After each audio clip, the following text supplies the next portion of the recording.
আসসালামু আলাইকুম এভরিওয়ান, তোমরা সবাই কেমন আছো? আশা করি ভালো আছো। আমিও অনেক ভালো আছি। টেলার থাম্বনেল থেকে তোমরা তো বুঝতেই পেরেছো আজকে তোমাদের সাথে কি ভিডিও শেয়ার করব। তো চলো তোমরা স্কিপ না করে পুরো ভিডিওটা দেখো।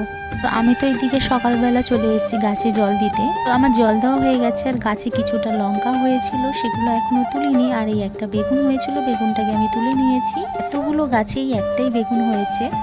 তো চলো এটাকে আজকে ভাজি করে নেব। এদিকে তো আমার জামা কাপড় কেচে আমি ছাদেও মেলে দিয়েছি। তোমাদের দাদা ভাই কি কাজ করছে অবশ্যই তোমরা গেস করতে পেরেছো আজকে আমাদের বাড়িতে কি আসতে চলেছে। আর এদিকে সোলাতে তো প্রচুর ঘরটা নোংরা হয়ে গেছিলো, তো আমি এদিকে ঘরটাকে পরিষ্কার করে নিচ্ছিলাম। পরিষ্কার করে আমার ঘরটা মোছাও হয়ে গেছে। দেখো কতটা সোলা। তো তারপর আমার ঘরের অবস্থা দেখো কি হয়ে রয়েছে। তো তারপর আমি সবকিছু পরিষ্কার করে নিয়েছি।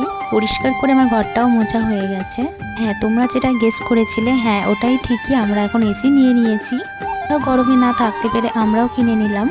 সত্যি বলতে আমি নিজেও জানতাম না যে তোমার দাদাভাই আজকে এসি আনবে। হ্যাঁ সত্যিই আমি জানতাম না যে আজকে আনবে এসি, কিন্তু তোমার দাদাভাই মাঝে মাঝে আমাকে বলতো কাজ থেকে বাড়িতে আসলে গরমে খুব কষ্ট হয়, আমরাও নিয়ে নেবো এসি। তোমাদের দাদাভাই আজকেই নিয়ে চলে আসলো। আর এদিকে ঘরের অবস্থা দেখো কি হয়ে রয়েছে। তো এইদিকে কাজ করছে, এদিকে ঘরের কাজটা কমপ্লিট করে গিয়েছে এখন ছাদে। হঠাৎ দুপুর 3টের সময় এসি নিয়ে এসছে তোমাদের দাদা ভাই। আমিও জানতাম না, তাহলে আগে থেকে সব প্রিপারেশন করে রাখতাম। জামা কাপড় কেচে শুকানো হয়ে গেছিলো, আর জানতাম না সব ধুলো লেগে গেছে। এদিকে কারেন্টের মিস্ত্রি চলে এসছে বোর্ড লাগাতে, আর মিস্ত্রির সাথে তোমার দাদাভাইও একটু হেল্প করে দিচ্ছিল।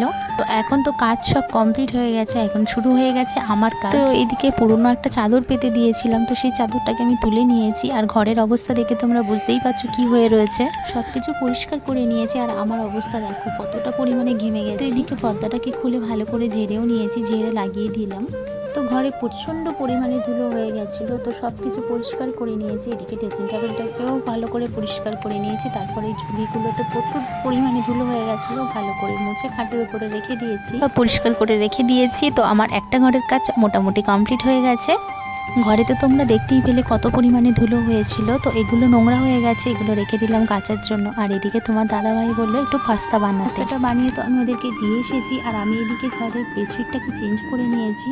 তো এদিকে একটা অন্য চাদর পেতেও নিয়েছি। তো এই চাদরটা তোমাদের কেমন লেগেছে কমেন্টে অবশ্যই জানিও। যে ফাইনালি আমিও এখন গোসল করে চলে এসেছি। আর গোসল করার পরেও প্রচুর পরিমাণে গরম লাগছিল। গোসল করে এসেই শুয়ে পড়েছি, আর একটু তো খাটাখাটনি হয়েছিল, শরীরটাও ভালো লাগছিল না। তারপর বিকালবেলা হলো, প্রচুর পরিমাণে মেঘ। তো যে হিসাবে মেঘ হয়েছিল সেই হিসাবে বৃষ্টি হয়নি। তো আমাদের এখানেও বৃষ্টি হয়েছে। তোমাদের ওখানে কাদের কাদের হয়েছে অবশ্যই কমেন্টে জানিও। তো আজকের ভিডিওটা এইটুকু।